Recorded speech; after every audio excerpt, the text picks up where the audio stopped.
घड़ी करीब आती जा रही है जब ईरान को दी गई ट्रंप की डेडलाइन खत्म हो जाएगी। लेकिन अहम सवाल ये कि डेडलाइन खत्म होती है आखिरकार ट्रंप क्या करेंगे?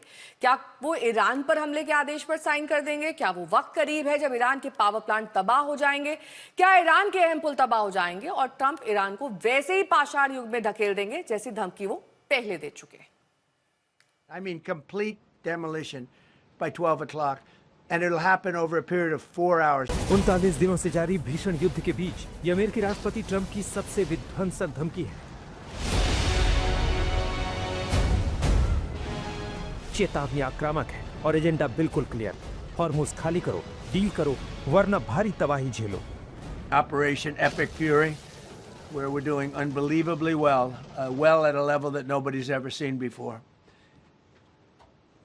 The entire country can be taken out in one night, and that night might be tomorrow night.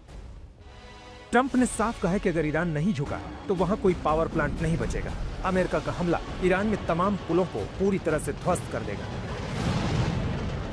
Donald Trump पहले ही ईरान को पाषाण युग में भेजने की बात कह चुके हैं। I can't tell. It depends what they do. This is a critical period. They have a period of, well, till tomorrow at 8 o'clock. I gave them an extension. They asked for an extension of 7 days, right? I said, Steve, give them 10 days.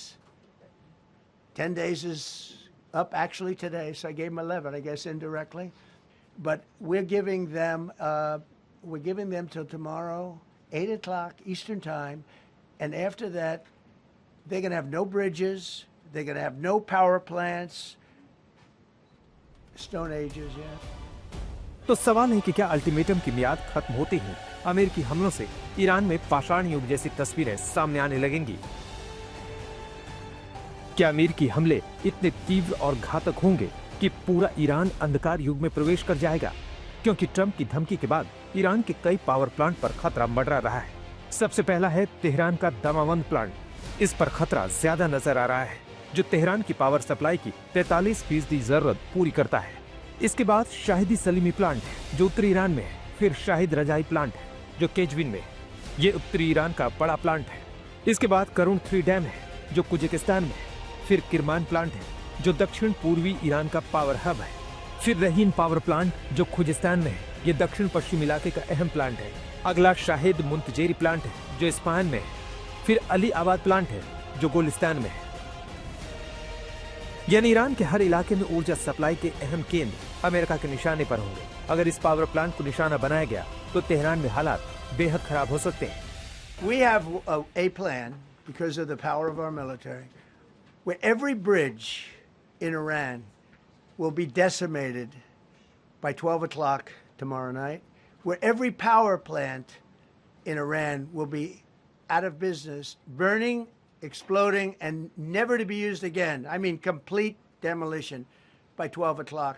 And it'll happen over a period of 4 hours if we wanted to. जानकार बता रहे हैं कि America और Israel बड़े हमले की योजना तैयार कर रहे हैं। बस ट्रंप के आदेश का इंतजार है। एक्सिस मीडिया के हवाले से यह खबर है कि ट्रंप के सामने बड़ा फैसला लेने का वक्त आ गया है। ईरान पर हमला करें या बातचीत का मौका दें। अमेरिकी अधिकारी के मुताबिक डेडलाइन खत्म होने के बाद हमला शुरू करने का फैसला सिर्फ ट्रंप ही लेंगे। अगर बातचीत में प्रगति दिखती है तो ट्रंप हमला टाल भी सकते हैं। ट्रंप ने बीती रात कहा, अगर चाहे तो एक रात में पूरा ईरान तबाह किया जा सकता है। कुल मिलाकर स्थिति बेहद तनावपूर्ण है और ट्रंप की तमाम धमकियों के बावजूद ईरान के रुख से स्थिति बिगड़ती दिख रही है। अमेरिका इजराइल दोनों पहले ही ईरान के इंफ्रास्ट्रक्चर पर हमले तेज कर चुके हैं। Bridge, steel plant, medical site को निशाने पर ले चुके हैं। लगातार हो रहे हमलों से ईरान को भारी नुकसान हुआ है। ईरान की ओर से अंतर्राष्ट्रीय कानून उल्लंघन का सवाल भी उठाया जा रहा है। लेकिन ट्रंप के रुख से साफ है कि अब वो ईरान पर फाइनल अटैक का आदेश देने को तैयार है। अगर अमेरिका ईरान की ऊर्जा ठिकानों पर बड़े हमले करता है और उसी अंदाज में ईरान इन हमलों का जवाब देता है तो युद्ध का और भीषण होना तय है। आज तक ब्यूरो।